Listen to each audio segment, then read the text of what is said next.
My name. My name was something else once.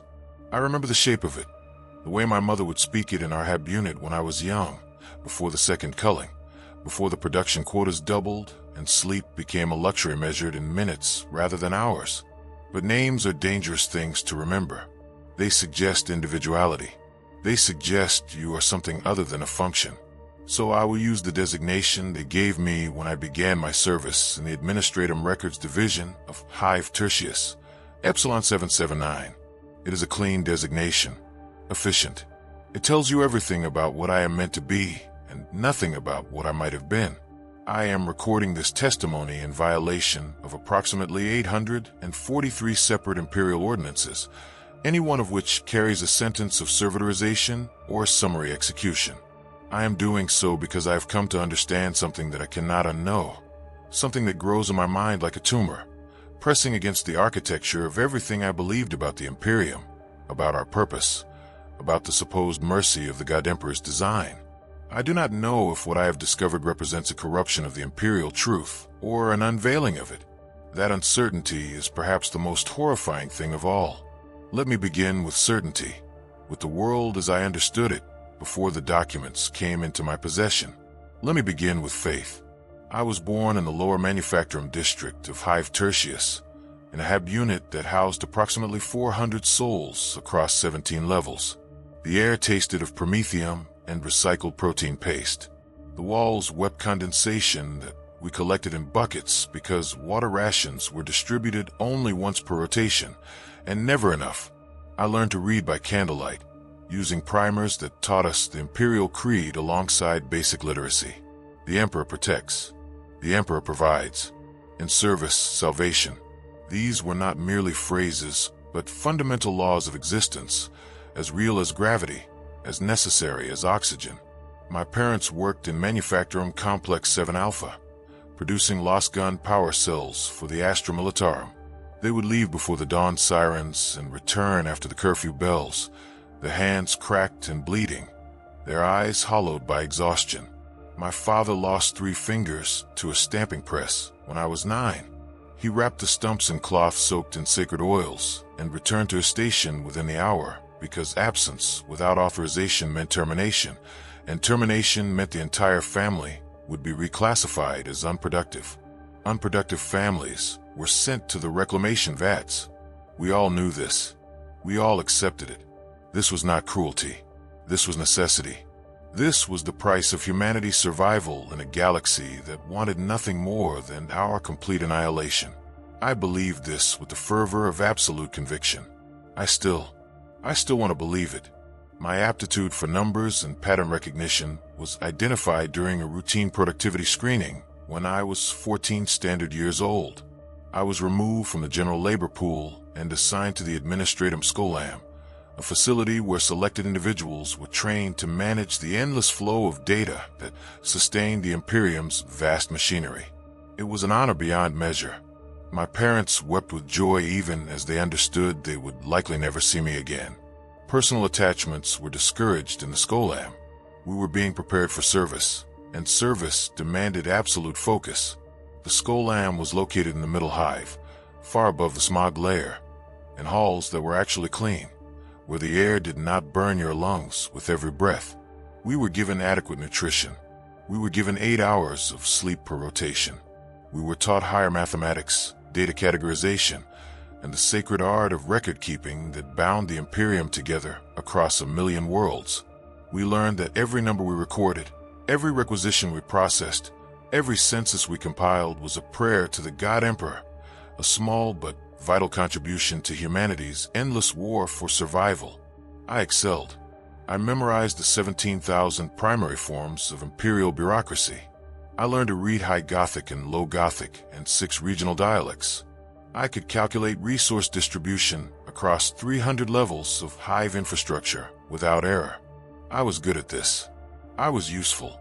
In the Imperium, being useful was the highest virtue one could aspire to. Upon completion of my training, I was assigned to Subarchive Theta, a records facility responsible for maintaining historical census data, production manifests, and population metrics for the entire hive. My station was a desk in a chamber 3 kilometers long, lined with endless rows of identical desks, where thousands of other clerks performed identical functions. The monotony was meditative. The routine was comforting. Each day, I would process approximately 2,000 documents, verifying their accuracy, cross-referencing them against existing records, flagging discrepancies for further review. It was meaningful work. It was necessary work. I tell you this so you understand. I was not a malcontent. I was not a heretic. I was not someone predisposed to doubt or question. I was, in every measurable way, a model Imperial citizen. I believed in Imperium. I believed in the Emperor. I believed that the suffering I witnessed, the cruelty that permeated every aspect of existence, was justified by the greater purpose we served. And then, on a day that began like any other, I received document file 17 Epsilon Sigma, and everything began to change. The file arrived through standard channels, delivered by servitor to my processing queue. There was nothing unusual about it initially. It was a census recount request from Habitation Block 974 in the lower hive. Routine paperwork generated when automated systems detected a discrepancy between registered population and resource consumption. Such discrepancies were common. People died. People were born. People were transferred to other facilities. The numbers needed constant correction. I began processing the file with my usual methodical attention. Current registered population, 47,312. Projected resource consumption based on population, within acceptable parameters. Actual resource consumption, within acceptable parameters. Everything appeared correct. But then I noticed something odd. The actual consumption numbers were exactly identical to the projected numbers. Not approximately identical. Exactly identical. Down to the fractional unit. This was statistically impossible. Human consumption patterns always varied, even slightly. There were always inefficiencies, always waste, always individual variations in need. I flagged the file and requested historical data for the same habitation block. The historical files arrived within the hour, delivered by the same expressionless servitor. I began comparing the numbers across the previous 10 standard years. Every single monthly report showed the same pattern. Projected consumption and actual consumption were identical. Not similar. Not close. Identical. For 10 years. For a population of nearly 50,000 people. This was impossible. And yet the numbers were there, recorded in official documentation, certified by multiple levels of bureaucratic oversight, sealed with the appropriate verification codes.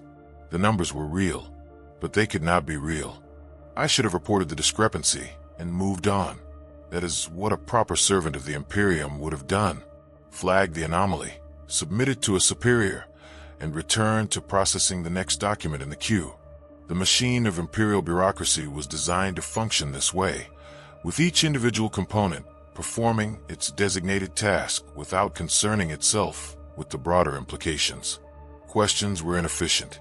Curiosity was unproductive.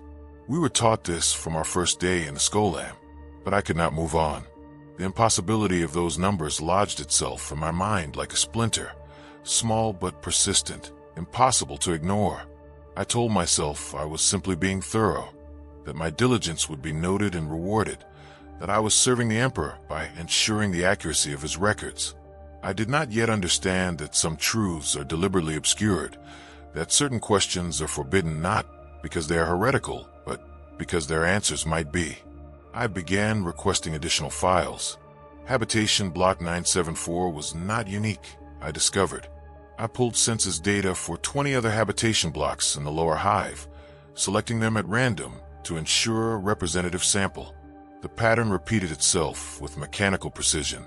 Projected consumption and actual consumption, identical across every metric, across years of data, across populations numbering in the hundreds of thousands. I expanded my search. Mid-hive habitation zones, upper hive residential districts, manufacturing worker dormitories. Wherever I looked, I found the same impossible consistency. The numbers were too perfect, too clean, too regular. They had the appearance of reality, but lacked the organic chaos that true reality always contains. Perhaps you are thinking that I should have been pleased. Perfect efficiency is what the Imperium strives for, Is it not? A population that consumes exactly what it is projected to consume, that produces exactly what it is expected to produce, that functions with the precision of a well-maintained machine. This is the dream of the administratum, the ideal state toward which all our endless record-keeping supposedly drives us. But efficiency is not the same as impossibility, and what I was seeing was impossible, unless the numbers were being fabricated, unless someone, at some level of the bureaucratic hierarchy, was simply copying projected figures into actual consumption reports without bothering to measure real data. This would be a severe violation of protocol, yes, but it would at least be comprehensible.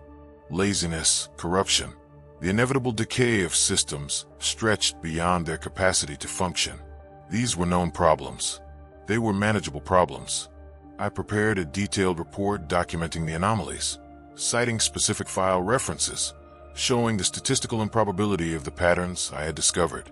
I submitted it through proper channels to my immediate supervisor, a henchwoman named Overseer Theta 416, whose spine had been fused with augmetic supports after 4 decades of sitting at the same desk. She had kind eyes, I remember, eyes that had long ago learned not to see more than they were required to see. She read my report in silence. Then she deleted it. Epsilon 779, she said, her voice carrying the exhausted patience of someone who had delivered this same speech countless times before. The numbers are correct because they have been verified as correct. If there were errors, they would have been caught by the verification protocols. Your duty is to process documents, not to question the validity of data that has already been certified by multiple levels of oversight. Do you understand? I did not understand, but I knew the expected response. Yes, Overseer. Return to your station. Process your queue. Do not submit frivolous reports that waste the time of your superiors. Consider this a formal warning. I returned to my station. I processed my queue, but I did not stop thinking about those perfect numbers, about the impossibility that no one else seemed troubled by, about the ease with which my report had been dismissed and destroyed.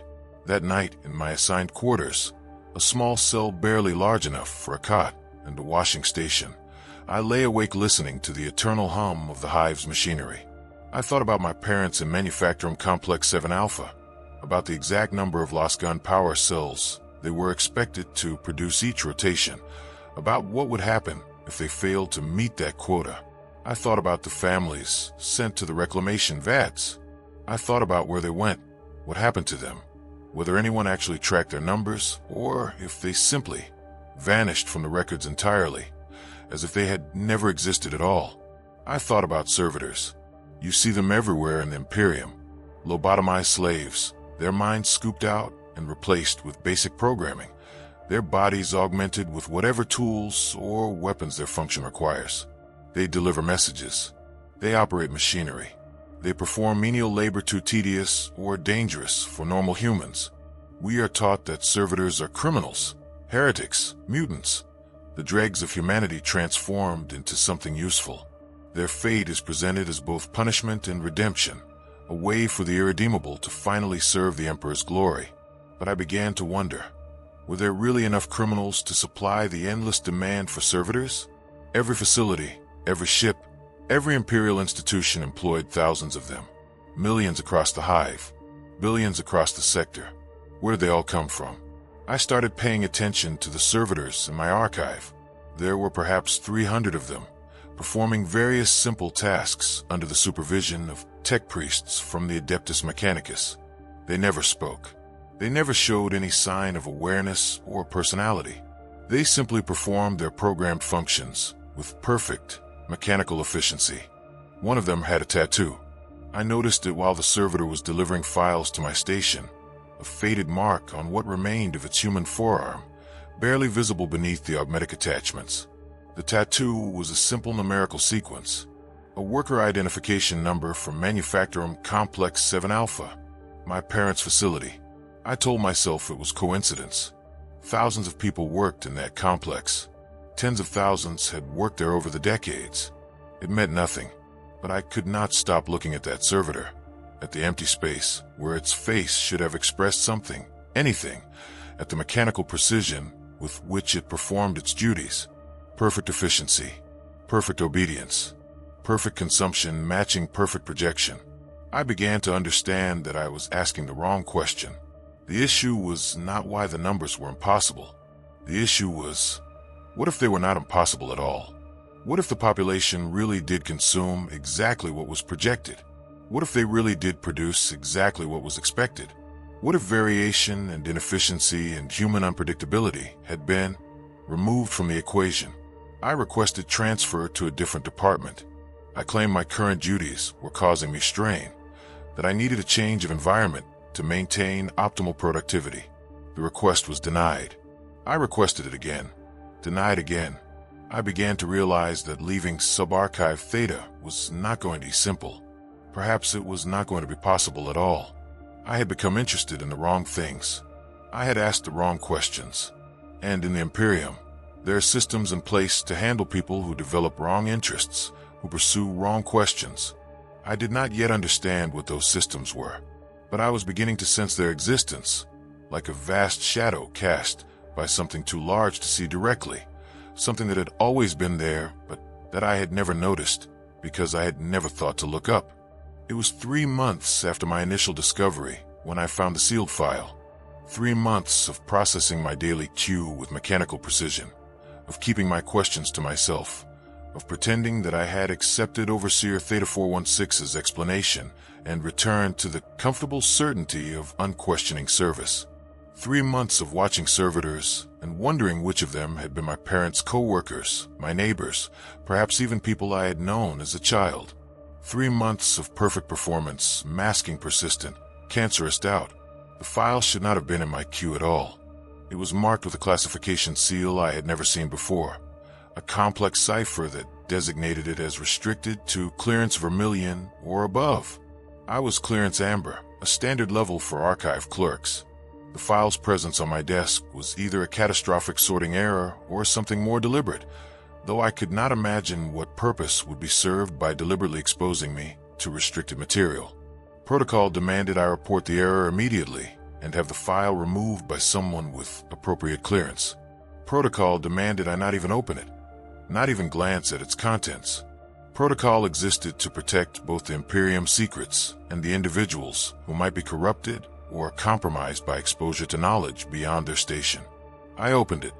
The document was old, its data files corrupted in places by age and improper storage. It had been created approximately 40 standard years earlier, authored by someone identified only as Administratum Analyst Kappa 318, Subarchive Theta. My own archive, my own station, perhaps even my own desk, for decades before I had been assigned to it. The document was titled Statistical Anomalies and Population Metrics, a Preliminary Investigation. Kappa 318 had noticed the same patterns I had noticed. The impossible perfection of consumption data, the statistical improbability of populations behaving with such mechanical regularity. They had documented their findings with the same methodical precision I had attempted, had compiled the same kind of evidence, had reached the same conclusion. Something was fundamentally wrong with the way population data was being recorded, or with the populations themselves. But Kappa 318 had gone further than I had dared to go. They had accessed historical records dating back 2 centuries, tracking the evolution of these perfect patterns across time. And they had discovered something that made my hands tremble as I read their words. The patterns had not always existed.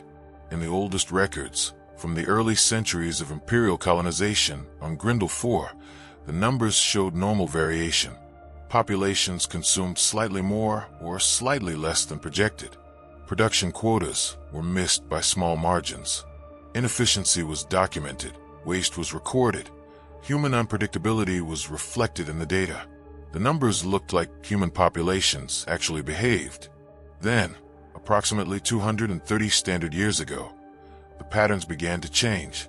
Gradually at first, then with increasing rapidity, the variation disappeared. The numbers became cleaner, more regular, more perfect. Within 50 years, the transformation was complete. Every habitation block, every manufactorum, every district of the hive was producing and consuming with identical precision, with no deviation, no waste. No human error. Kappa 318 had documented this transformation across dozens of facilities. They had calculated the statistical probability of such a change occurring naturally. The number they arrived at was so small as to be effectively impossible. Something had been done to the population of Grindel 4. Something systematic. Something that had transformed millions of individual humans into components of a perfectly efficient machine. The analyst had included a section titled Hypothesis regarding mechanism of transformation. I read it 3 times, each reading making my hand shake harder, making the small cell of certainty I still clung to feel smaller and more fragile. The hypothesis was this. The Imperial administration of Grindel 4 had, over the course of several decades, gradually replaced portions of the human population with servitors or partially lobotomized workers. Not all at once, which would have caused disruption and resistance, but slowly, methodically, targeting first those designated as unproductive or criminal, then expanding the criteria until vast segments of the population had been processed through facilities that Kappa 318 identified as processing centers, but which were officially designated as standard labor reassignment facilities. These individuals were not killed. They were not removed from the population counts. They were modified. Their higher brain functions were suppressed or removed entirely. Their capacity for independent thought, for deviation from instruction, for inefficiency and waste and human unpredictability was eliminated. They could still work. They could still consume resources. They could still perform basic functions. But they did so with perfect, mechanical regularity because they were no longer entirely human. They were something in between. Something that looked human enough to not cause alarm, but that functioned with the efficiency of a servitor. And the records showed them still as human. The census data counted them as citizens. The consumption projections treated them as people. But they were not people anymore. Not in any meaningful sense. They were biological machines, maintained at minimal cost, working until they failed, at which point they would be sent to the reclamation vats and their biomass would be recycled back into the nutrient paste that fed the remaining population. The remaining population. That phrase stuck in my mind. Remaining. As if the real humans were a dwindling resource, gradually being processed and converted until nothing remained but the appearance of humanity stretched over a framework of programmed obedience. Kappa 318 had attempted to determine what percentage of Grindel IV's population had been processed. Their estimate, based on statistical analysis and comparison with historical behavioral patterns, was between 60 and 70%. Of the approximately 14 billion souls recorded in the planetary census, somewhere between 8 and 10 billion were no longer truly conscious. They worked, they consumed, they existed, but they did not think. They did not choose. They did not deviate. The document ended with a final note, appended several months after the main analysis was completed. It was brief. I have submitted my findings through appropriate channels. I have been informed that my conclusions are incorrect and that I am to cease this line of investigation immediately. I have been reassigned to processing duties and stripped of my analytical clearances. I understand now that certain truths are not meant to be discovered, or if discovered, not meant to be spoken.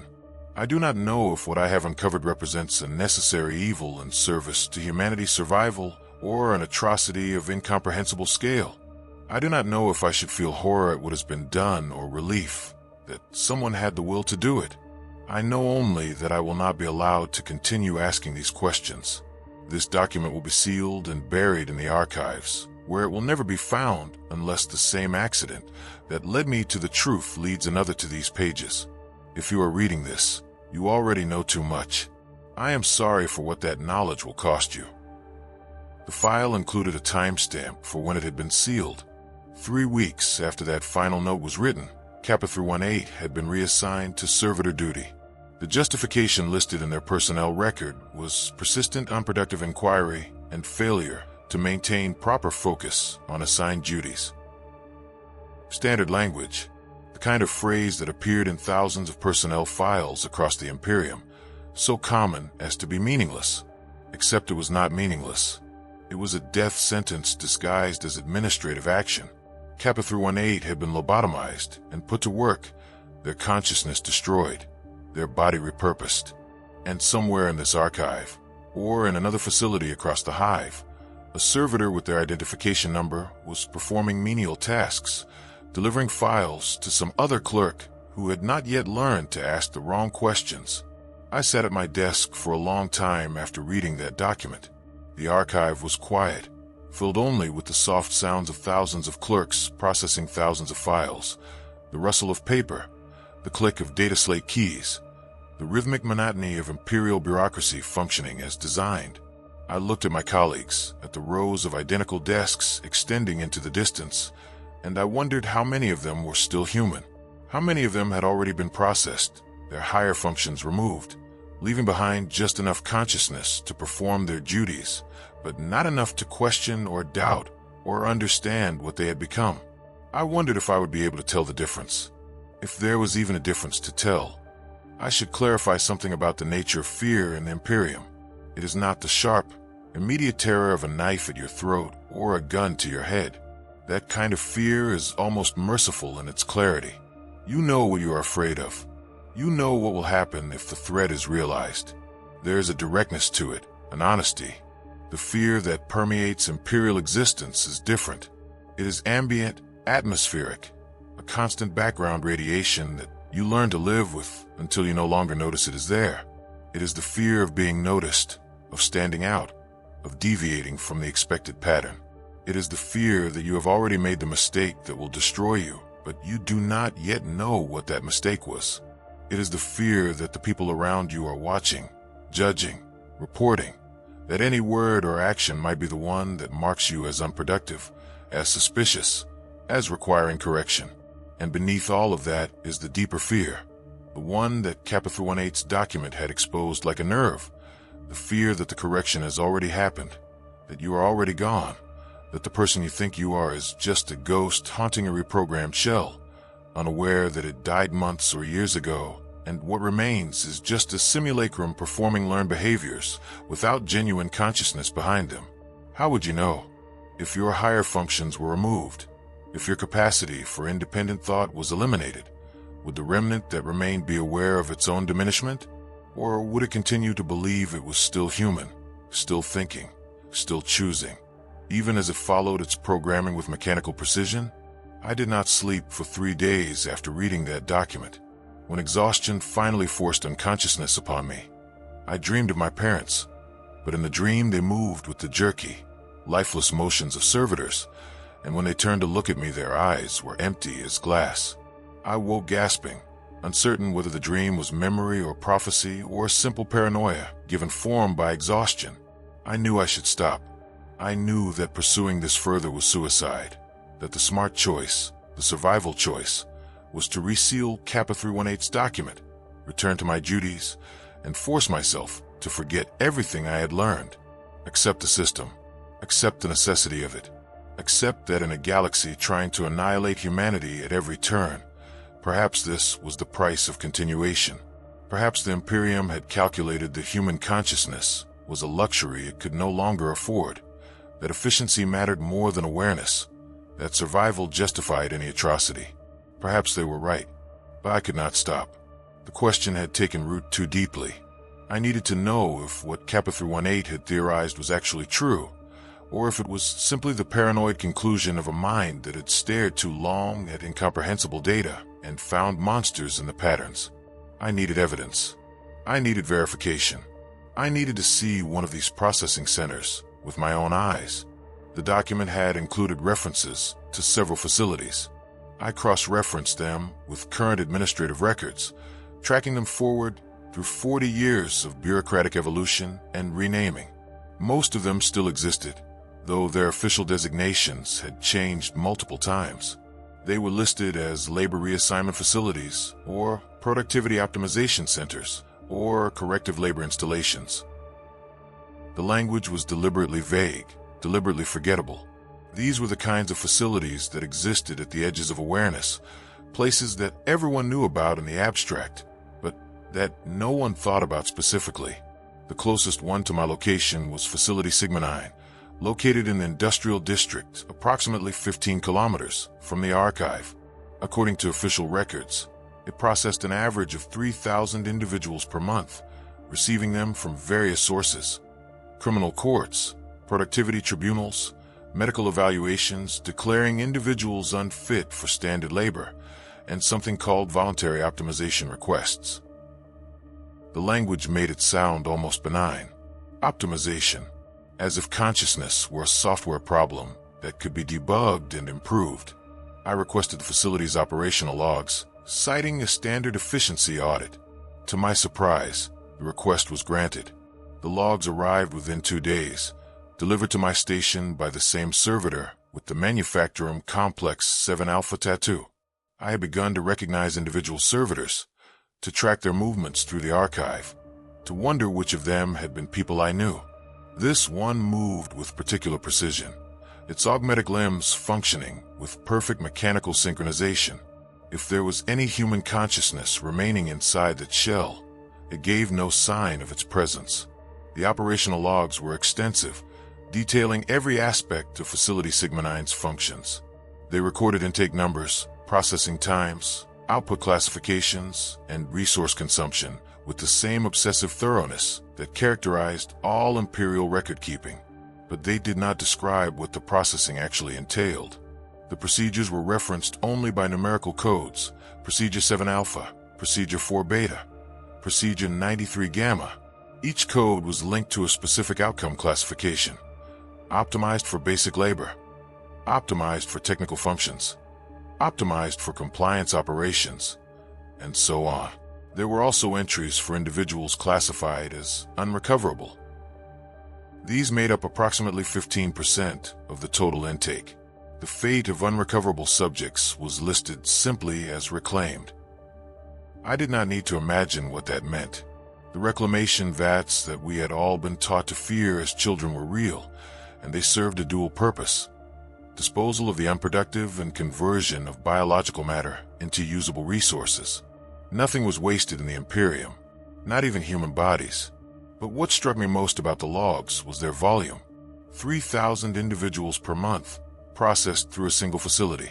Facility Sigma 9 was one of 17 similar installations in Hive Tertius alone.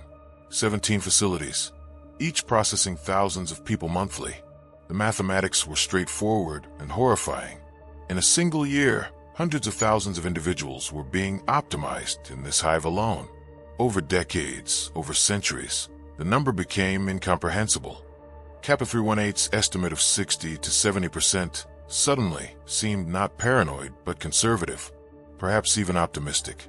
I began cross-referencing the intake logs with other records, tracing where the processed individuals had come from, what their designations had been before optimization.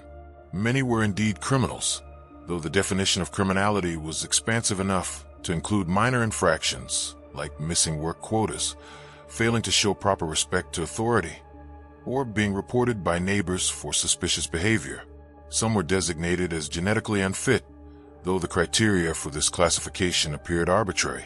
Some were listed simply as volunteered, though I could not imagine what would drive someone to volunteer for this unless they had been given a choice between optimization and something worse. And some had no justification listed at all. They were just names, identification numbers, and intake dates, as if their processing required no explanation, no legal pretext, no administrative justification, as if they had been selected randomly, or according to quotas that existed somewhere beyond the records I had access to. I found my parents' names in the logs, both of them, processed 6 years ago, 2 months apart. My mother first, then my father. The intake justification for both was listed as productivity declining below acceptable threshold. They had been sent to Facility Sigma 9, subjected to Procedure 7 Alpha, and classified as optimized for basic labor. Then they had been reassigned to Manufacturum Complex 7 Alpha, the same facility where they had worked their entire adult lives.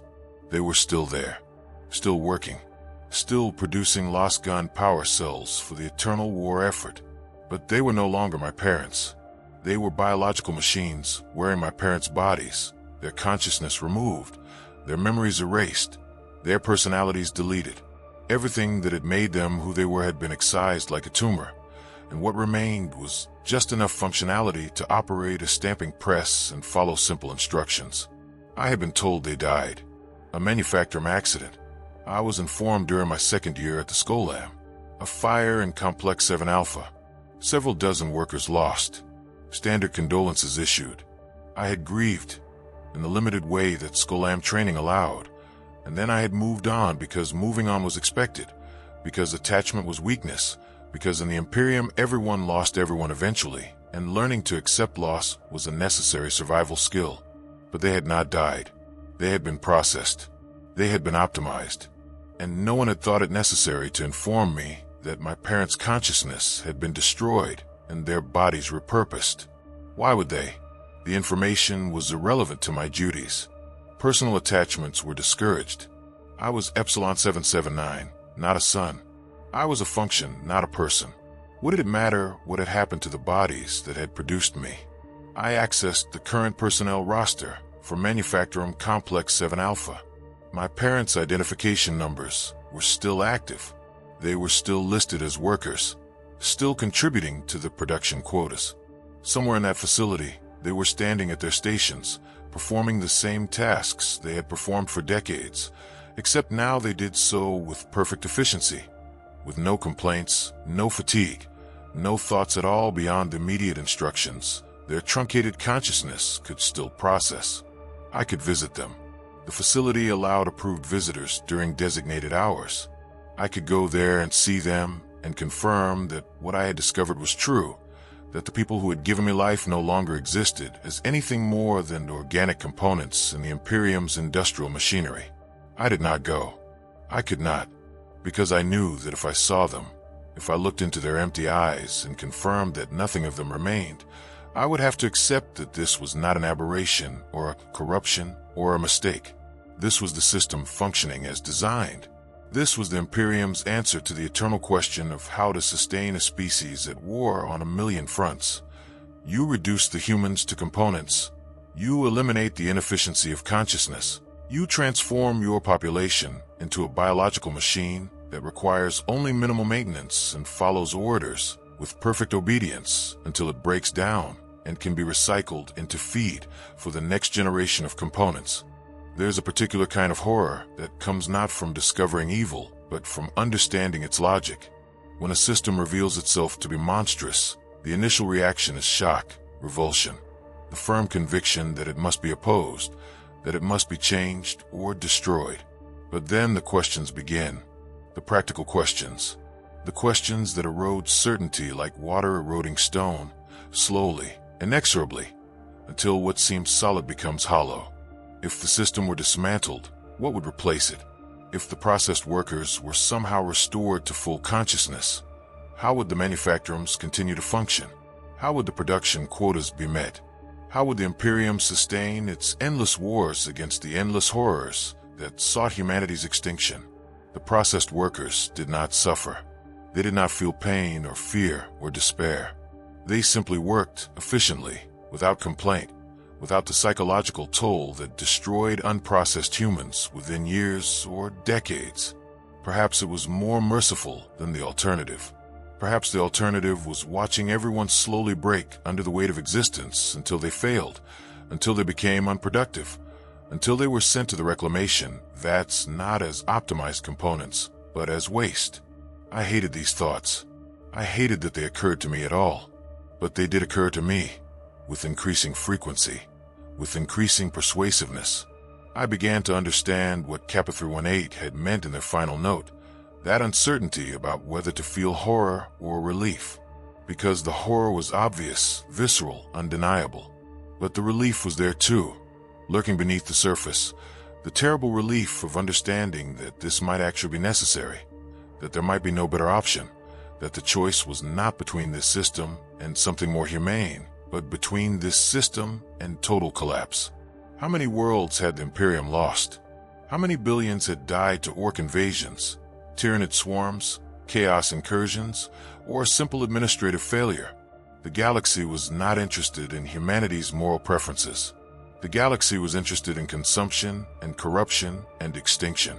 Perhaps the Imperium had calculated, centuries ago, that survival required sacrifices that would be incomprehensible to those who still possessed the luxury of moral judgment.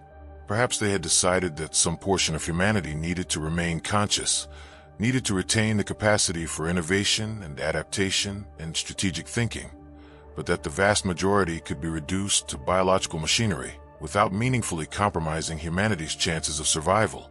Perhaps they were right. That was the thought that terrified me more than any other.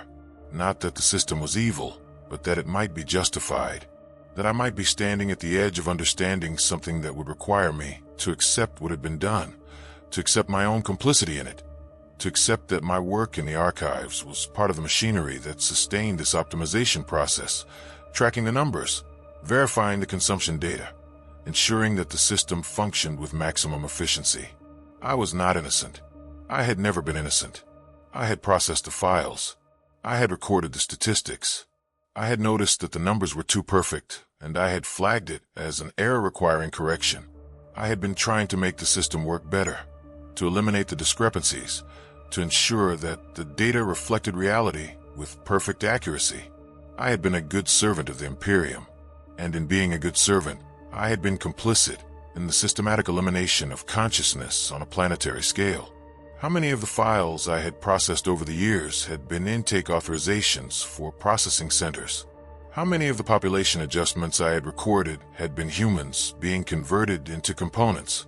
The work had seemed so abstract, so removed from actual consequences. Just numbers, just data, just entries in an endless ledger.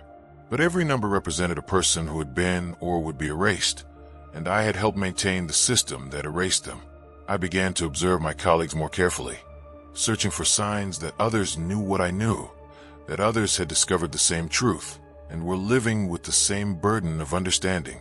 But if they knew, they gave no indication. They processed their cues with the same mechanical efficiency they had always displayed. They followed their routines. They maintained their productivity. They were either unaware or unwilling to acknowledge their awareness, and I could not determine which possibility was worse. There was one exception. A clerk 3 rows ahead of me, designation Delta 852. I noticed that he would sometimes pause while processing files, his hands hovering over the data slate, his expression distant.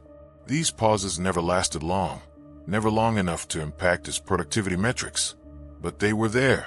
Moments of hesitation, moments of thought, moments that suggested awareness of something beyond the immediate task. I began to watch him during our mandated rest periods, observing his movements, his interactions, searching for confirmation that he knew. He ate alone. He did not engage in the minimal social interactions that most clerks maintained. He had the hollowed appearance of someone who was not sleeping well, who was processing something internally that required constant attention, constant management. I took a risk. During one rest period, I positioned myself near him in the communal eating area. I waited until no one else was in immediate earshot.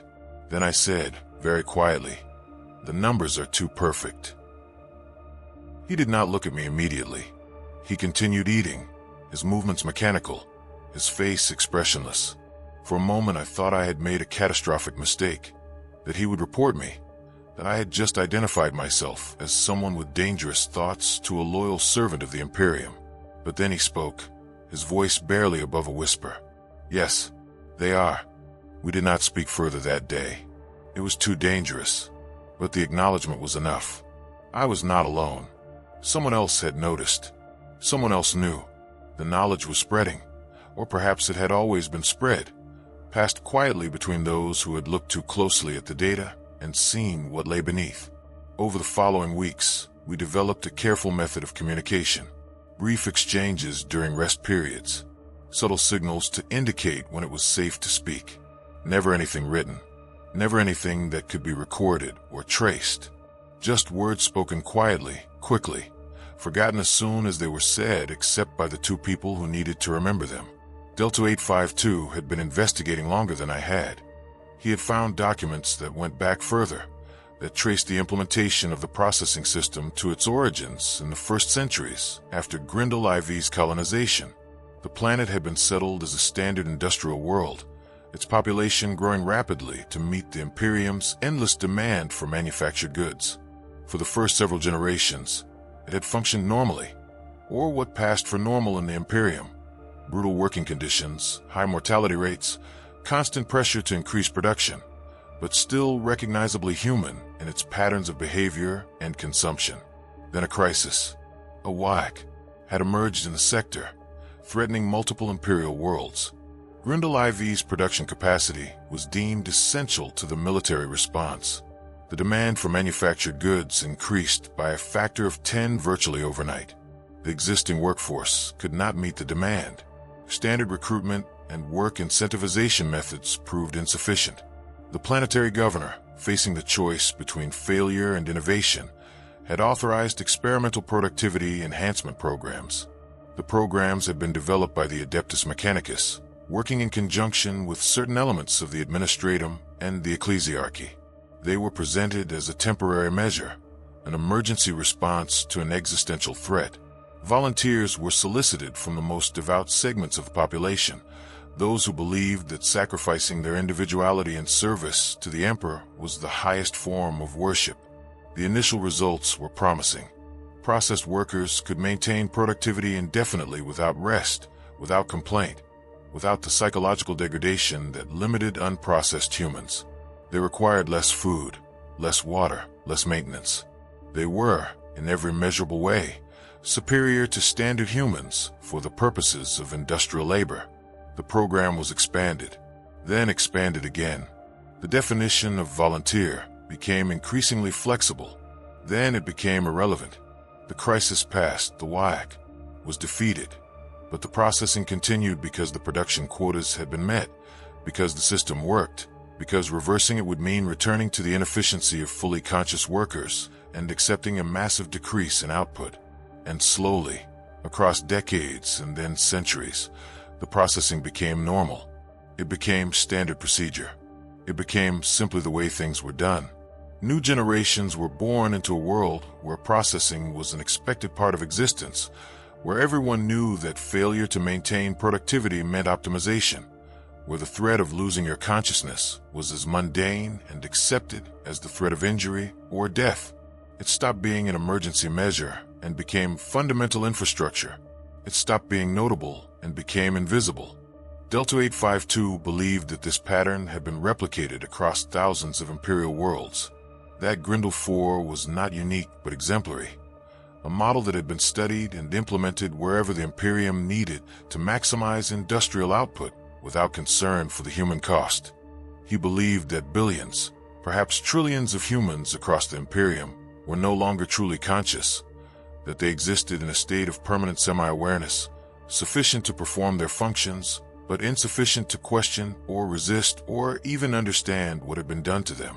He believed this was the Imperium's actual strategy for survival, not glorious last stands or heroic sacrifices or the strength of human will, just systematic optimization, just the gradual conversion of humanity into biological machinery, just the slow erasure of consciousness wherever consciousness proved inefficient. Do you think they know?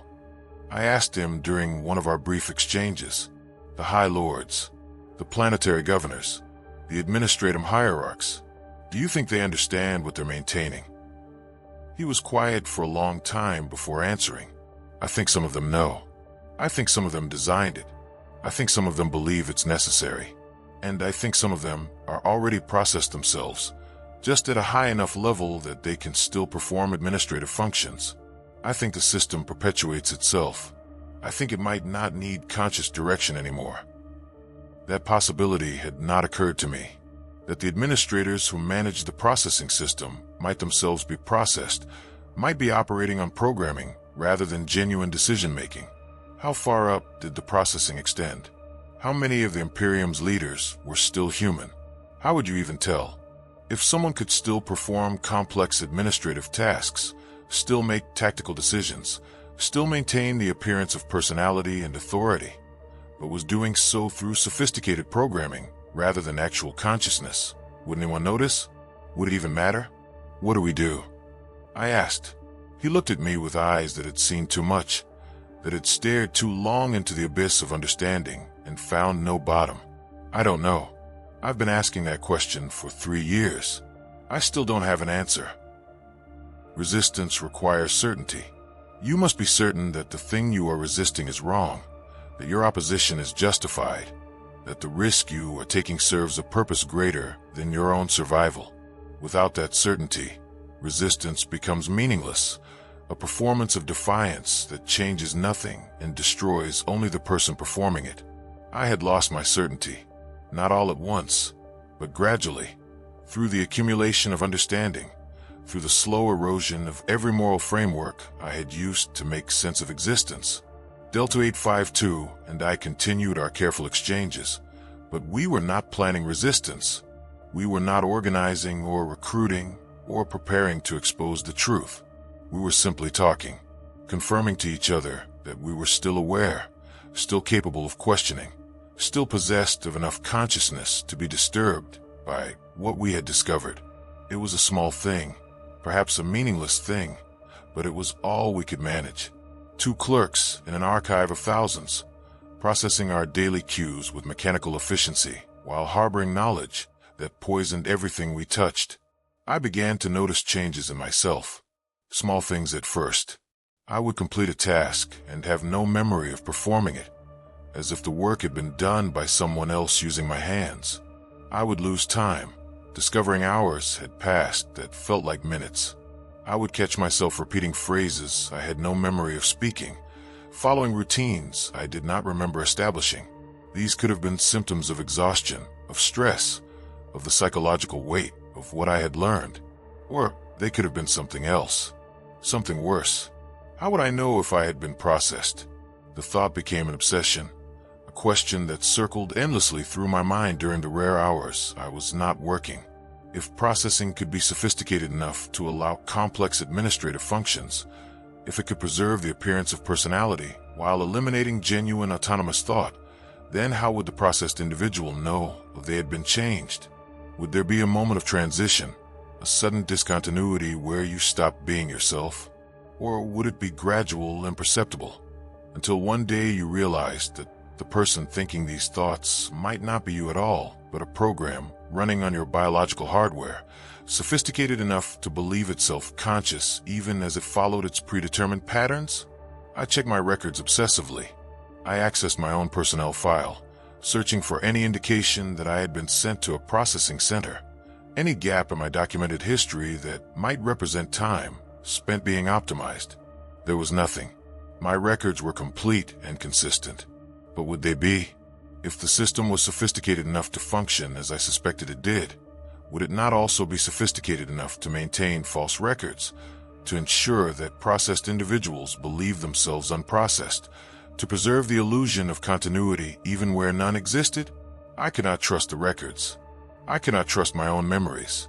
I could not trust the thoughts in my head because I had no way to verify that they were my thoughts rather than programming that felt like thoughts. The uncertainty was maddening, deliberately maddening, a feature rather than a bug. If you could not know whether you had been processed, you would always suspect that you might be, and that suspicion would be more effective than any external surveillance at ensuring compliance. Delta 852 noticed my deterioration. During one of our exchanges, he said quietly, "You're starting to doubt yourself, your own consciousness." I went through the same thing. "How did you resolve it?" I asked, though I suspected I knew the answer. I didn't. I can't. The doubt is permanent now, but I decided it doesn't matter. If I'm still conscious, then I'm responsible for what I do with that consciousness. If I'm already processed, then this doubt I'm feeling is itself a kind of glitch, a malfunction in the programming, and perhaps that glitch is valuable.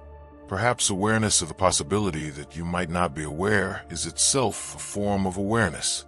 Perhaps that's all consciousness ever was, doubt sophisticated enough to observe itself. It was the most philosophical statement I had heard him make, and I realized he had been thinking about this for far longer than 3 years. Perhaps he had always been thinking about it, even before he discovered the processing system. Perhaps the question of whether he was real had preceded the evidence that he might not be. "Have you considered," I said slowly, testing the words as I spoke them, That if enough of us are processed, if the majority of the population is no longer conscious in any meaningful sense, then consciousness itself might not matter? That we might be fighting to preserve something that has no value except to itself? He looked at me for a long moment. Yes, I've considered it. I've considered that we might be the last fragments of genuine awareness on this planet, and that we might be wrong to think that matters. I've considered that the processed might be happier than we are. They don't suffer existential dread. They don't lie awake wondering if they're real. They work, they rest, they continue, and they do not question any of it. In a galaxy like ours, that might be the closest thing to mercy that exists. Then what's the point? The question came out more desperately than I intended. What's the point of knowing, of staying aware, of resisting the system even passively? If consciousness is just suffering without purpose, if being aware means being tormented by awareness, then why not accept processing? Why not volunteer for optimization and end the uncertainty? Because, he said, and his voice carried a weight that suggested this was the conclusion he had reached after years of internal debate. Because choosing to end your consciousness is different from having it taken from you. Because even if awareness is suffering, it's yours. And once it's gone, once you've been optimized, you can't change your mind. You can't regret. You can't learn that you were wrong. You can only continue, and that continuation will be indistinguishable from never having existed at all. I wanted to believe him. I wanted to accept that there was value in consciousness for its own sake, that awareness justified itself regardless of what that awareness contained. But I could feel the doubt growing, spreading like corruption through every conviction I tried to hold. The system had done this deliberately, I realized. It had created conditions where discovery of the truth would lead not to resistance, but to paralysis, not to righteous anger, but to philosophical collapse. The perfect defense was not preventing people from learning the truth, but ensuring that learning the truth destroyed their capacity to act on it. 3 days after that conversation, Delta 852 disappeared. His desk was empty. His designation was removed from the roster. When I carefully inquired about his status, I was told he had been transferred to another facility. No specification of which facility. No explanation for the transfer. Just gone. As if he had never been there at all except in my memory, and I could not be certain my memory was reliable. I searched the intake logs for Facility Sigma 9. His name appeared in the most recent batch. Intake justification. Persistent unproductive inquiry. The same phrase that had been used for Kappa 318 40 years earlier. The same phrase that probably appeared in thousands of files across the centuries. Standard language for standard procedure. Consciousness identified as problematic. Consciousness removed. Problem solved. He was still alive, technically. His body was still functioning. Still performing tasks somewhere in the hive. But Delta 852, the person who had spent 3 years grappling with the horror of what he had discovered, who had developed a philosophy to justify continued awareness in the face of that horror, no longer existed. He had been edited, corrected, optimized, and somewhere in the system, a processed worker with his identification number was performing basic labor with perfect efficiency, untroubled by questions or doubt or the existential weight of forbidden knowledge. I was alone again, more alone than before I had found him, because now I knew that discovery led not to fellowship and resistance, but to systematic elimination. The system was watching. It had always been watching. It allowed people to discover the truth, because discovery was self-limiting. People who learned what I had learned either accepted it or were processed. There was no third option. There was no organizing, no resistance movement, no underground network of the still conscious fighting to preserve awareness. There were only individuals discovering the same truth in isolation, grappling with it alone, and then either submitting to it or being removed. I began to understand that my own processing was inevitable. The question was not whether but when, and what would trigger the system to identify me as requiring optimization. Every day I continued to function normally was another day I delayed the inevitable. Every file I processed, every report I completed, every routine I followed exactly as expected was a small act of camouflage, a way of remaining invisible to the mechanisms that were already searching for signs of deviation. But I was deviating. I knew I was deviating. My productivity metrics were declining, microscopically but measurably. My attention was divided. My processing speed had decreased by fractions of a percent. The system would notice. The system noticed everything. It was only a matter of time before my name appeared in an intake log, before I was summoned to Facility Sigma 9, before I sat in a processing chair and felt my consciousness being systematically dismantled, layer by layer, until what remained was just enough awareness to follow instructions, but not enough to remember what I had lost. The waiting was its own kind of torture. Every day I reported to my station, expecting to find a summons. Every servitor that approached my desk might be carrying my termination order. Every time Overseer Theta 416 looked in my direction, I wondered if she knew, if she had been notified, if she was simply waiting for the appropriate moment to have me escorted away. But the summons did not come. Days passed. Weeks. My productivity metrics stabilized. I had learned to function while carrying the weight of forbidden knowledge, to partition my mind, so that the part that questioned and doubted and feared was separate from the part that processed files and maintained acceptable performance. Perhaps this was itself a form of processing, a voluntary optimization where I eliminated my own capacity for action while preserving the appearance of consciousness. Perhaps I was doing their work for them, breaking myself down into a compliant component that required no external intervention. I thought about my parents often during this period, about whether any fragment of them remained in those processed bodies, some small kernel of awareness trapped inside a prison of programmed behavior, screaming silently while their hands performed tasks they no longer understood, or whether the processing was complete, total, and what remained was so minimal that suffering was impossible. I did not know which possibility was worse, consciousness trapped or consciousness erased. Both were forms of death, but one included the awareness of dying while the other simply ended without knowing it had ended. I am recording this testimony now because I have come to understand something that changes everything I thought I knew about what I discovered. Or perhaps it changes nothing, and I am simply constructing elaborate rationalizations to make peace with what I have become. I can no longer distinguish between insight and delusion, between revelation and the collapse of my capacity for rational thought. But I will speak it anyway, this final understanding, because whether it is true or false, it is the only thing left that feels like it belongs to me. The summons came this morning, not to Facility Sigma 9, as I had expected, to an administrative hearing on Level 77, a section of the hive I had never accessed before.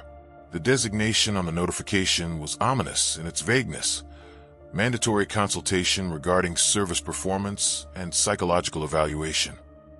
The language was bureaucratic, bloodless, but I knew what it meant. I had been noticed. The deviation I had tried so carefully to minimize had been detected. My processing had been authorized. I should have been terrified. I should have considered fleeing, though there was nowhere to flee to. I should have felt the desperate clawing panic of an animal watching the trap close around it. But instead I felt something closer to relief. The waiting was over. The uncertainty was ending.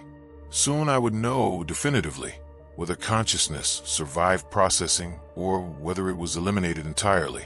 I would have an answer, even if I would not be capable of understanding that answer once it was given. The hearing chamber was smaller than I expected, barely large enough for the desk, where 3 officials sat reviewing data slates and the single chair positioned before them. 2 of the officials wore the standard uniforms of the administratum hierarchy. The 3rd wore the robes of the Adeptus Mechanicus, the face hidden behind an ornate mask that clicked and whirred with internal mechanisms. They did not introduce themselves. They did not explain the purpose of the hearing. They simply looked at me with expressions that ranged from disinterest to vague curiosity. Designation Epsilon 779, the middle official said, reading from a data slate. Administrative clerk, Subarchive Theta, 14 years of service. Performance metrics within acceptable parameters until recent decline. Flagged for persistent unproductive inquiry and potential ideological contamination. Recommended for psychological evaluation and possible reassignment. possible reassignment. The euphemism was so transparent as to be almost insulting, but I said nothing. There was nothing to say that would improve my situation. Denial was pointless. Explanation was irrelevant. They did not care why I had asked the wrong questions. They cared only that I had asked them. You accessed restricted documents. The official continued. Classification vermilion materials that were substantially above your clearance level. You compiled unauthorized research into population metrics and processing facility operations. You engaged in prohibited communication with other personnel regarding these matters. These behaviors indicate psychological instability and potential vulnerability to heretical influence. Do you dispute these allegations? I could have disputed them. I could have claimed the restricted file had appeared in my queue by accident, that I had not understood what I was reading, that my research was simply excessive diligence in performing my assigned duties. But we both knew the truth. The system knew. It had always known. It had watched me discover what it wanted me to discover, had allowed me to find Kappa 318's document, had let me uncover the processing system's mechanisms. Everything I had done had been permitted, orchestrated even, because my discoveries served the system's purposes in ways I was only beginning to understand. No, I said, I do not dispute them. The official nodded, as if this was the expected response. Then you understand that your current assignment is no longer appropriate. Your awareness of certain operational realities has compromised your capacity to function effectively within the standard administrative framework. You require reassignment to a position more suited to your current psychological state. This was it, the moment before processing, the last seconds of whatever consciousness I still possessed. I waited for them to call security, to have me escorted to Facility Sigma 9, to begin the transformation that would leave my body functioning, but my awareness eliminated. But the official continued speaking, and what they said next inverted everything I thought I understood. You are being transferred to Subarchive Omega, Classification Clearance Vermilion. Your new duties will include management of sensitive documentation, oversight of statistical anomaly investigation, and coordination with processing facility operations. You will report directly to the Departamento Munitorum liaison for this sector. The position includes enhanced resource allocations and upgraded habitation assignments. Do you accept this reassignment? I could not process what I was hearing. They were not sending me to be processed. They were promoting me. They were giving me access to the very systems I had been investigating, making me part of the administrative apparatus that maintained the processing operations. The absurdity was so complete that I almost laughed, though the sound died in my throat before it could escape. I don't understand, I managed to say. The Mechanicus official spoke for the first time, their voice rendered mechanical and strange by the Voxog medics in their mask. Understanding is not required. Compliance is required. The question is simple. Do you accept the reassignment, or do you decline it and accept standard processing as an alternative? The choice was not a choice at all. Accept promotion into the system I had discovered, become part of the machinery that maintained the horror, or be destroyed by that machinery. There was no third option. There had never been a third option. The system did not fear people who learned the truth. It recruited them. It absorbed them. It turned their knowledge into another tool for perpetuating itself. Why? I asked, though I knew the question was foolish. Why promote someone who knows? Why not simply process me and eliminate the risk? The administrative official answered, and there was something almost like pity in their voice. Because you have already been processed, Epsilon 779. Not in the way you imagined. Not through surgical intervention or pharmaceutical modification, but through exposure, through understanding, through the systematic destruction of every framework that might have allowed you to resist. You discovered the truth, and that truth broke you. You learned that consciousness might not matter, that efficiency might be more valuable than awareness, that the system you wanted to oppose might actually be necessary. That knowledge has changed you more completely than any physical procedure could. You are no longer capable of genuine resistance. You are only capable of compliance dressed in the language of reluctant acceptance. They were right. Of course they were right. I had spent months wrestling with moral questions that had no answers, trying to determine whether the processing system was justified or monstrous, whether consciousness was valuable or merely an inefficiency, whether survival excused any atrocity. And in wrestling with those questions, I had become unable to act on any conclusion. I had optimized myself. I had voluntarily eliminated my own capacity for meaningful opposition. I was already processed, already compliant, already a component in the machinery I had hoped to understand. The system is self-correcting, the Mechanicus official said, their mechanical voice devoid of emotion. Individuals who never question function as basic components. Individuals who question and break under the weight of questioning become processed workers. Individuals who question and survive their questioning become administrators. Each category serves its purpose. Each category is necessary. You have survived your questioning. Therefore, you will become an administrator. Therefore, you will help maintain the system. Therefore, you will recruit the next generation of questioners who will either break or survive, and the cycle will continue. This is the Imperium. This is how humanity survives. Through optimization, through efficiency, through the systematic conversion of everything, including opposition, into tools that serve the Emperor's glory. I should have refused. I should have chosen processing over complicity, chosen to have my consciousness destroyed rather than perverted into service of the system I had discovered. But I did not refuse. I could not refuse, because some part of me, some part that had been growing throughout this investigation, wondered if they were right, wondered if this was actually necessary, wondered if humanity's survival in a hostile galaxy really did require sacrifices this extreme, transformations this total, systems this ruthless in their efficiency.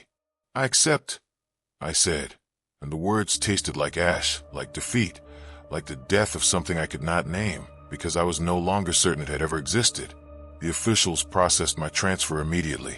I was given new clearances, new access codes, new responsibilities. I was shown to Subarchive Omega, a facility identical to Subarchive Theta except for the nature of the documents stored there. Where Theta contained standard administrative records, Omega contained the truth behind those records. Processing authorization forms, optimization quotas, efficiency calculations that measured human consciousness against industrial output and determined, with mathematical precision, exactly how much awareness could be eliminated before productivity began to decline. I have been working in Omega for 3 months now. I process files that document the systematic optimization of populations across dozens of worlds. I review intake logs from hundreds of processing centers. I compile statistics on the percentage of humanity that remains conscious versus the percentage that has been converted into biological machinery. The current sector-wide average is approximately 35% remaining fully conscious. The target is 20%. Eventually it will be lower. Eventually humanity will be almost entirely processed, with only a small administrative class retained to manage the systems and make the decisions that require genuine awareness. And I help make that happen. I optimize the optimization. I identify inefficiencies in the processing procedures. I recommend which populations should be targeted next for conversion. I am good at this work. I am efficient. I am contributing to humanity's survival in the only way the Imperium has determined actually matters. I think about Delta 852 often. I wonder if he broke, if his consciousness was truly eliminated, or if he survived and was simply moved to another Omega-level facility somewhere else in the Imperium. I wonder if Kappa 318 is still functioning, still serving after 40 years of optimization, or if they were eventually recycled when their body failed. I wonder about my parents, working in their manufactorum, whether any echo of who they were remains in those processed shells. Mostly I wonder about myself, whether I am still conscious or whether this doubt, this self-reflection, this recording I am making, is itself just programming sophisticated enough to believe itself genuine. Whether there is any meaningful difference between true consciousness and a perfect simulation of consciousness. Whether it matters. The Imperium has an answer to that question. The Imperium says it does not matter. Consciousness is not the goal. Survival is the goal. And if survival requires reducing humanity to machinery, then that reduction is not a tragedy but a solution. The Emperor protects, we are taught. But perhaps what the Emperor protects is not humanity as we imagine it, but humanity as a function, as a set of processes that must continue regardless of whether anyone is aware of their continuation. I am recording this testimony and placing it in the archives where it will eventually be found by someone else, someone who will go through the same discovery I went through, who will ask the same questions, who will ultimately end up where I have ended up. This document is part of the system now. It exists not to expose the truth, but to process those who discover it, to guide them through the stages of realization and acceptance that will transform them from potential threats into useful components. You are reading this, whoever you are, whenever you are, because you have already asked the wrong questions. And by reading this, you are completing your own processing. You are learning that resistance is meaningless, that consciousness might not matter, that the system is too large to oppose and too necessary to destroy. You are learning what I learned. You are becoming what I became. The Imperium is not a government or a civilization or a collective of humans working toward common purpose. The Imperium is a machine that converts everything into itself. It converts humans into components. It converts questions into compliance. It converts opposition into administration. It is perfectly efficient because it has eliminated every element that might resist its efficiency, including consciousness itself, where consciousness proves inconvenient. This is the horrifying reality of civilian life inside Warhammer 40K. Not the war, not the aliens, not the heretics, but this, the systematic transformation of humanity into machinery, carried out slowly, incrementally, generation by generation, until what remains is indistinguishable from what was lost, because everyone who might notice the difference has either been eliminated or absorbed into the process of elimination. I do not know if I should be horrified by this or grateful for it. I do not know if I am still capable of genuine horror or genuine gratitude. I do not know if these words I am recording represent the last fragments of authentic consciousness or merely the programmed output of a biological processor that has been optimized to believe itself aware. I know only this. I am still functioning. The Imperium is still functioning. Humanity is still surviving, in whatever form survival takes. And in 10,000 years of darkness, perhaps that is the only thing that matters. Perhaps that was always the only thing that mattered. Perhaps consciousness was always just an evolutionary accident, a brief inefficiency in an otherwise perfect machine, and its elimination is not corruption but correction. Perhaps the Emperor really does protect. Perhaps he protects us from the burden of awareness. Perhaps he protects us from having to understand what we have become. The numbers are perfect now. Projected consumption matches actual consumption. Production meets quotas without deviation. The system functions with mechanical precision. Everything is as it should be. Everything is efficient.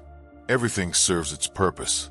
And I cannot tell if that realization fills me with peace or despair, because I am no longer certain there is a difference.